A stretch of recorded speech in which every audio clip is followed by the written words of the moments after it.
historical idea that, you know, we're working for the boss, working for the man. Well, I mean, you know, when you are with the students in the media, in your double-decker media, with a mm, Slack media bus, and you must ask them, you know, what do you want to do when you're older? What do they say?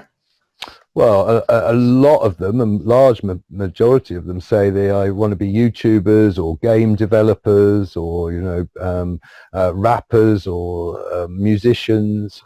So, you know, if I would say, all the teachers listening, if you say what does your class want to do, a large majority will want to be YouTubers. Now, you know, if we Yeah. wanted to be astronauts when we were younger, Yeah. it was a kind of case of, well, if you want to be an astronaut, you're going to have to, you know, get a degree in this, do this, get those qualifications, be super fit, you know, have 20/20 vision, all of those things. So a lot of them obviously, you know, realize that it's becoming quite a competitive field to become a YouTuber, and we never promised that we can, you know, make them go viral on YouTube. But along those lines of saying, okay, what is it that makes a good YouTuber? And you can look at the skills that are Mm. involved in taking. Behind it, I yeah. mean, like, for example, you know, what is it that makes a good radio host? You know, you've had to prepare, you've had to kind of get some information and put it down in an articulate way. And that's what I say to the young people, you know, you've got to be articulate. And for some of the young people that we work with, even those victories of giving them confidence to actually be proud of their work is actually a really important skill in itself. I have to give a So shout out actually because Menim KKX has texted in saying it's not Menim KKX, it's actually Phil, as in Phil, Teacher Philly from Twitter.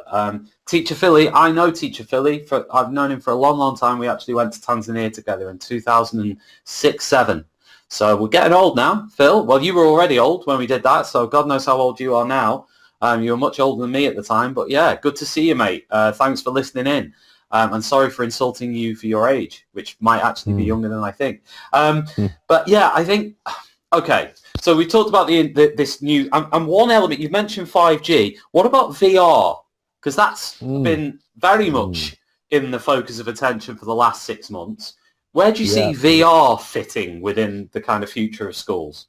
yeah. I mean, well, VR. We use VR on the studio quite a lot, and it's definitely a massive hit. I mean, for those of you who have not tried VR, but you've seen your, you know, nephew or niece playing with it, whatever, just pop it on for a few seconds, and within that few seconds of, you know, going into space, for example, is a really good mission, International Space Station, and it's quite informative because you've got little videos coming up explaining, you know, how an astronaut goes to the toilet or washes their hair in space or whatever.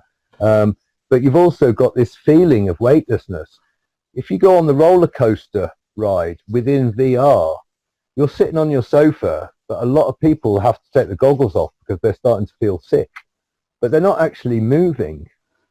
So how powerful is that kind of immersive experience for anybody? And within a few moments, you have forgotten that, you know, the rest of the reality, you know, exists.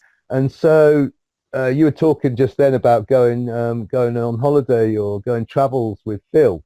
Imagine being able to do that now in virtual reality, and you both click into a virtual reality headset.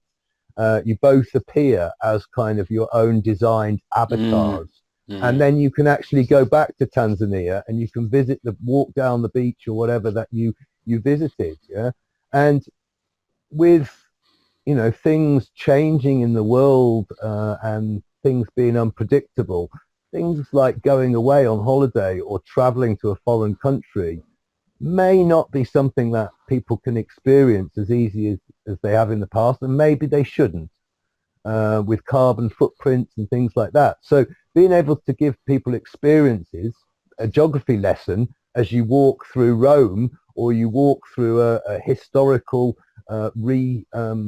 reproduction of a battlefield or something, and you could see the actual battle take place. How mm. incredible would that to bring history to life, you know, or stand on a volcano and watching it erupting. So the virtual world is going to be integral to young people's understanding of the world. And Yeah, I not mean, only we that, could both, me and Phil could both go back and have malaria again and try well, and learn how if to that's treat ourselves for it. if that's what you wanted to do, absolutely, yeah. We can With some, experience all the throwing up again and hospital yeah, treatments. It'd be so much fun. and 10, 15 years younger and musclier and more hair and all of that kind of thing. So